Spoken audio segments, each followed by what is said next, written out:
खेतों में जलती हुई फसल ज्ञानमती की है, जिसके सामने उसके खेत आग के ढेर में बदलते जा रहे हैं और वो चाह कर भी कुछ नहीं कर पा रही है। अपने आंखों के सामने अपनी फसल को जलता देख ज्ञानमती का कलेजा फटा जा रहा है। उसे चिंता है कि कैसे अब अपने बच्चों का वो पेट भर पाएगी, लेकिन उसके आंखों से निकलने वाले आंसू की फिक्र ना तो सरकार को है और ना ही यहाँ के चुने हुए नेताओं को।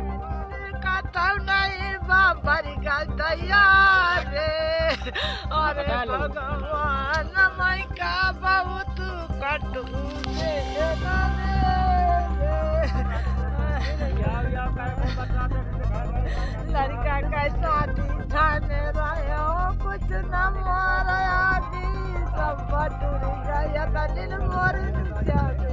दादी दादी तुम्हारा क्या नाम है? ज्ञानमती नाम है। तो लड़का की शादी कब रहा है दादी?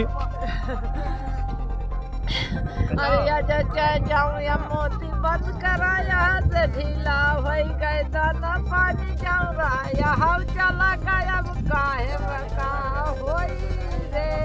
कई बीघा रहा है दादी? तुम्हारा कई बीघा खेत रहे?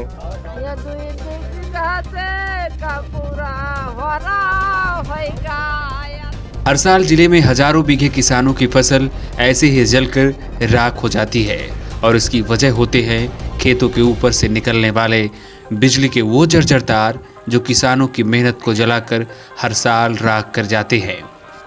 फिर भी ये किसान हर साल लगातार फसल उगाते हैं। यह इनकी मजबूरी है जो इन्हें हर साल अपने पेट को भरने के लिए करना पड़ता है। ये तस्वीरें हैं फतेहपुर जिले के साह कस्बे के एक गांव की, जहां जर्जर बिजली के तारों से होने वाले शॉर्ट सर्किट ने यहाँ के किसानों की करीब 10 बीघे की गेहूं की फसल जलाकर खाक कर दी है। रोती हुई ज्ञानमती कहती हैं कि हम अब क्या करेंगे, कैसे अपने पेट को भरेंगे। जो कमाया था वो एक झटके में ही जलकर धुएं के गुबार में उड़ गया।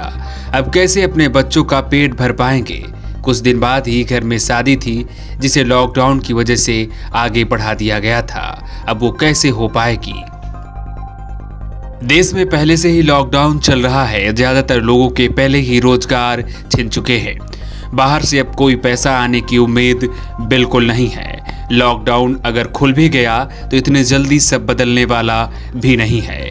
ऐसे में यह तस्वीरें इन किसानों को डरा रही हैं। इन्हें आने वाले दिनों की फिक्र है।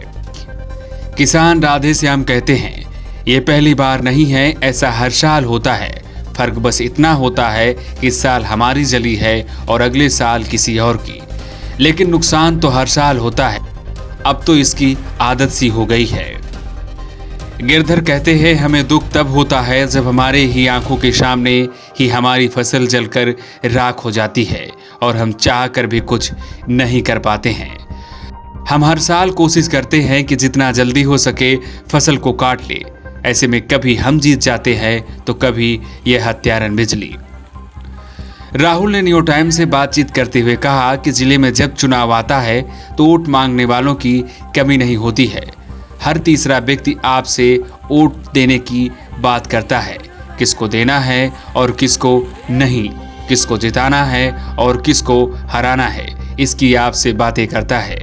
लेकिन वही नेता किसानों के ऐसे हालातों में दुख जताना तो दूर की बात, पूछने भी नहीं आते कि अब तुम कैसे अपने बच्चों को पालोगे, क्या खाओगे। लेकिन फिर भी हमें किसी से शिकायत नहीं है। शायद यही राजनीति है।